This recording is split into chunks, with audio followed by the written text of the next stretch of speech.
Jauhi hasad dengki dan amalan fitnah. Ganjaran 10% kepada pemberi maklumat barangan lari cukai.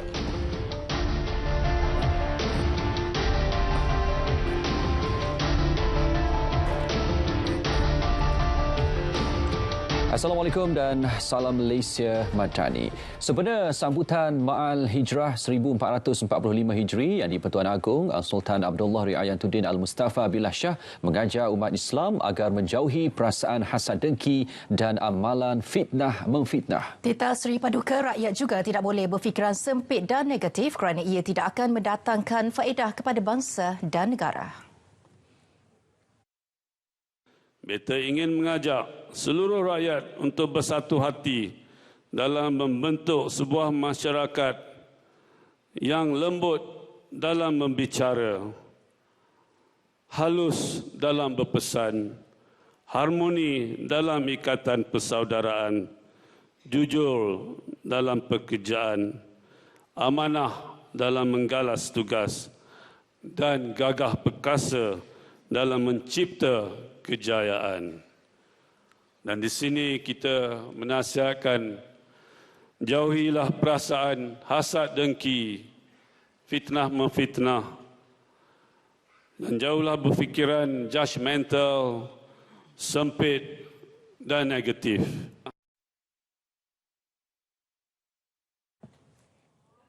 Sultan Abdullah turut menitahkan agar semangat dan roh peristiwa hijrah dijelmakan dalam bentuk kesatuan dan perpaduan tanpa mengira latar belakang agama, bangsa untuk membangunkan sebuah negara pertiwi.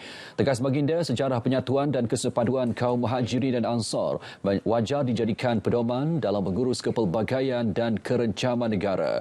Baginda seterusnya mengajak umat Islam menghayati tema sambutan Ma'al Hijrah peringkat kebangsaan tahun ini, iaitu perpaduan Teras Malaysia Madani. Beta turut menghargai pelaksanaan pelan transformasi hal ehwal agama menuju Malaysia Madani sebagai langkah proaktif untuk menjayakan agenda pembangunan dan pembaharuan ummah, insya-Allah.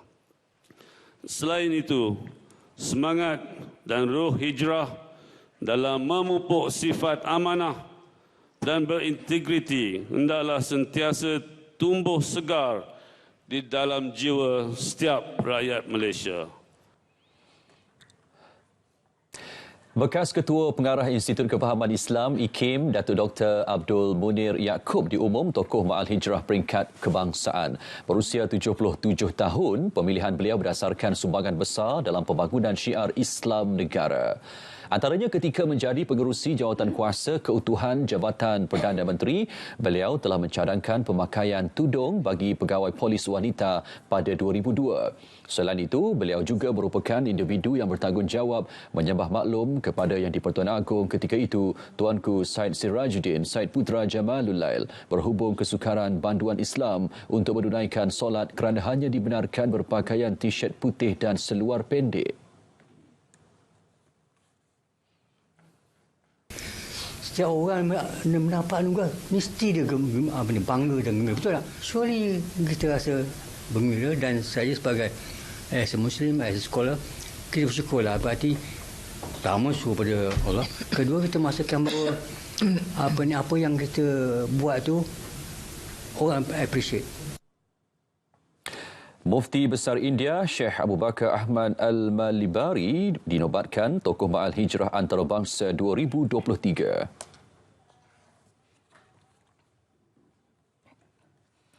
Memperkukuh perpaduan ummah dan menghindari sikap berpuak-puak serta mementingkan diri akibat perbezaan ideologi politik. Mesej penting sambutan Ma'al Hijrah tahun ini. Sultan Kedah Al-Aminul Karim, Sultan Salahuddin Sultan Badli Shah menggesa umat Islam agar tidak membangkitkan isu yang boleh menggugat perpaduan ummah bagi mengelakkan berlakunya perpecahan dalam kalangan umat Islam. Beta mengharapkan agar umat Islam di negeri Kedah ini juga sentiasa hidup dalam bersatu padu dan menjaga keharmonian bersama. Sultan Perak Sultan Nazrin Shah pula bertitah, umat Islam perlu bersedia malah wajib melakukan penghijrahan minda dan budaya agar berupaya memahami serta mentafsirkan isu-isu semasa daripada pelbagai dimensi. Selain bertenaga menangani, menguasai situasi semasa, terutama revolusi teknologi yang sedang pesat berlaku. Penghijrahan budaya merupakan kesediaan meninggalkan budaya usang, budaya lapuk, digantikan dengan budaya lebih dinamik yang mencerminkan keluhuran budi. Sempena kedatangan Tahun Baharu Hijrah, Perdana Menteri berharap rakyat dapat memperbaharui azam untuk mengukuhkan lagi perpaduan. Memuatnai catatan di laman Facebook, Datuk Seri Anwar Ibrahim yakin solidariti yang diperkukuh berupaya meningkatkan pembaharuan demi pertiwi. Beliau turut menjunjung kasih atas keberangkatan yang di-Pertuan Agong dan Raja Permaisuri Agong ke Majlis Sambutan Ma'al Hijrah Peringkat Kebangsaan siang tadi. Menteri Kabinet turut merakamkan ucapan sambutan Ma'al Hijrah di laman media sosial masing-masing yang antara lain berharap umat Islam berazam menjadi manusia yang lebih baik serta memiliki visi dan misi hidup baharu. Menteri Komunikasi dan Digital Fahmi Fadil berharap umat Islam berazam menjadi individu yang lebih baik sempena Tahun Baharu 1445.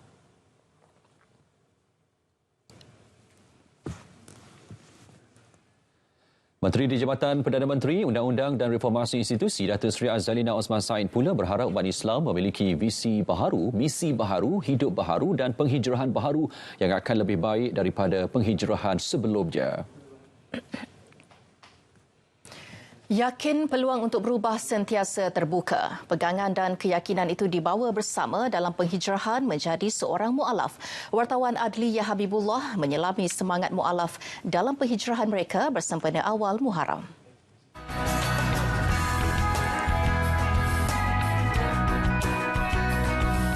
Dikurniakan hidayah Allah membuka pintu hati saudara baharu ini. Meski disulami kekeliruan, cahaya itu menjadi panduan mendekati Islam sehingga berakhir dengan melafazkan kalimah syahadah. Sebelum masuk Islam, masa saya ada di hukuman gantung di penjara, saya pun nak ajak Firdaus, baik kamu masuk Islam lah, baik kan, yang Allah SWT boleh juga tolong kamu kan. Awak buat belajar solat penting kan, solat awak berdoa lah ni lah. Kemudian saya pun belajarlah, masa tu saya belajar selalu, masa saya sujud, setiap kali saya sujud menangis, masa saya berdoa kan, sedih kan, berdoa minta Allah SWT tolongan, selamatkan nyawa saya. Masa setiap kali saya sujud menangis, masa sejadah saya, masa sujud semua air mata saya basah. Entah kenapa saya tiap-tiap hari saya macam dengan ceramah pada Ustaz Ebilio. Itu buat saya. Dengan ceramah dia, saya macam sedarlah. Saya cakap, ya Allah Tuhan, kenapa saya dengan ceramah ni? Saya minta Allah supaya beri saya seorang boleh mengajar saya balik Islam. Bergelar saudara baharu tidaklah semudah mereka yang dilahirkan sebagai seorang Islam. Mereka akui mendalami ilmu agama mempunyai cabaran tersendiri dan memerlukan kesungguhan. Saya nak tune saja. Bila sehari-hari saya apa-apa, ini 2 hari sama apa Al-Fatihah. Ini 2 hari sama Al-Fatihah. 2 hari sama doa kunut. 2 hari. Saya insya-Allah alhamdulillah saya dapat apa-apa. Baru-baru ini saya dah boleh baca 5 waktu dah boleh baca lah. Tapi tak cakap terus terang, tak cakap pandai tu tak pandai, tapi boleh solat 5 waktu, itu yang saya perlulah. Lain-lain semua akan datang, saya akan belajar pelan-pelan. Mereka hendaklah mengambil semangat hijrah itu untuk berhijrah daripada agama yang lama kepada agama yang baru, bukan sebagai ikut-ikutan. Kita mengharapkan bahawa penghijrahan mereka ini adalah konsisten, istiqamah, dan mereka perlu dibantu seperti mana juga golongan Ansar yang membantu kelompok Muhajir. Semangat ukhuwah persaudaraan antara Muhajir dan Ansar itu sewajarnya dihidup suburkan oleh umat Islam, rakan-rakan kita yang baru kembali pada agama yang fitrah, agama Islam, untuk menjadikan mereka sebagai seorang Muslim yang baik. Setiap penghijrahan memerlukan pengorbanan dan bagi saudara baru ini, nikmat iman dan Islam dihargai sebaiknya sebagai satu cara hidup bagi memaknai penghijrahan mereka sekaligus menjadi mukmin yang terbaik. Adli Habibullah, RTM. Satu unit penyelaras antara agensi penguatkuasa dan penyedia platform media sosial bakal diwujudkan bagi menangani isu berkaitan 3R, Raja, Agama dan Kaum. Menteri Komunikasi dan Digital Fahmi Fadzil berkata agensi terlibat termasuk Suruhanjaya Komunikasi dan Multimedia Malaysia MCMC dan Polis Diraja Malaysia PDRM. Jelas beliau, ia bagi memastikan tiada pihak mengambil kesempatan untuk meraih sokongan politik dengan menyalahgunakan isu berkaitan 3R sepanjang tempoh pilihan raya umum Dewan Undangan Negeri ke-15. Tidak ada mana-mana pihak yang mengambil kesempatan untuk meraih sokongan politik dengan menyalahgunakan isu-isu berkait 3R. Ya, jadi kita tidak mahu ada bibit-bibit perpecahan akibat daripada sentimen perkauman yang sempit, menggunakan hujah-hujah yang boleh kita anggap sebagai keagamaan yang ekstrim. Jabatan Peguam Negara menafikan dakwaan wujudnya pendakwaan terpilih bermotif politik dan penganiayaan terhadap mana-mana individu yang melakukan kesalahan di bawah mana-mana peruntukan undang-undang. Keputusan mengenakan pertuduhan terhadap mana-mana orang adalah berdasarkan keterangan, fakta dan bukan atas desakan mana-mana pihak. Peguam Negara Tan Sri Idrus Harun menerusi kenyataan memaklumkan keputusan itu dibuat berdasarkan keterangan dalam kertas siasatan tidak memihak kepada sesiapa berlandaskan teras integriti. Ia bagi memastikan mangsa, saksi, tertuduh dan orang awam memperoleh keadilan yang sewajarnya selaras dengan bidang kuasa Peguam Negara yang diperuntukkan di bawah Perkara 145/3 Perlembagaan Persekutuan. Jabatan Kastam Diraja Malaysia JKDM menawarkan ganjaran 10% daripada nilai rampasan kepada individu yang memberikan maklumat mengenai barangan yang dikategorikan lari cukai berserta pelakunya. Timbalan Menteri Kewangan 1 Datuk Seri Ahmad Marslan berkata barangan itu termasuk rokok, minuman keras dan kenderaan dengan identiti pemberi maklumat berkenaan dirahsiakan. Jika nilai rampasan itu RM1 juta, maka mereka akan diberi, pemberi maklumat yang tepat itu, mereka akan diberi RM100,000.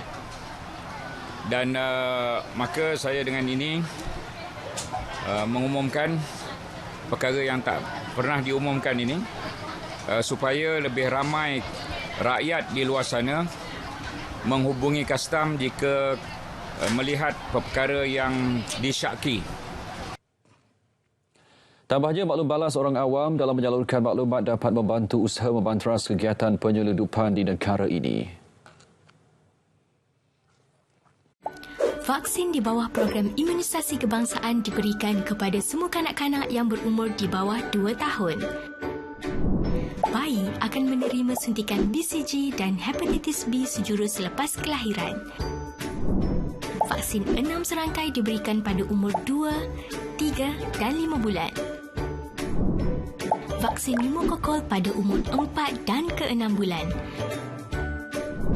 Vaksin MMR diberikan pada umur 9 dan 12 bulan.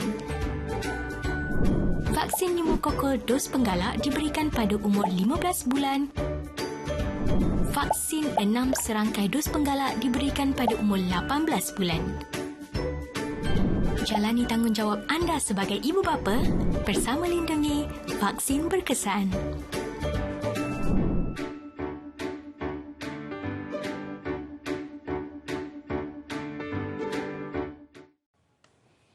Bersua kembali.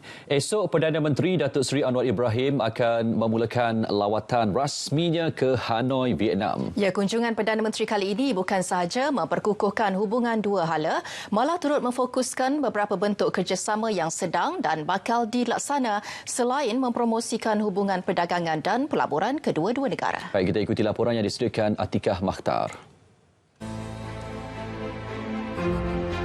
Lawatan Perdana Menteri kali ini dilihat signifikan memandangkan Vietnam merupakan rakan dagang Malaysia yang ke-12 terbesar di dunia dan ke-4 terbesar dalam kalangan negara-negara ASEAN. Sebagai pembuka tirai lawatan, Datuk Seri Anwar bersama delegasi akan diberi sambutan rasmi penuh istiadat di Istana Presiden Hanoi.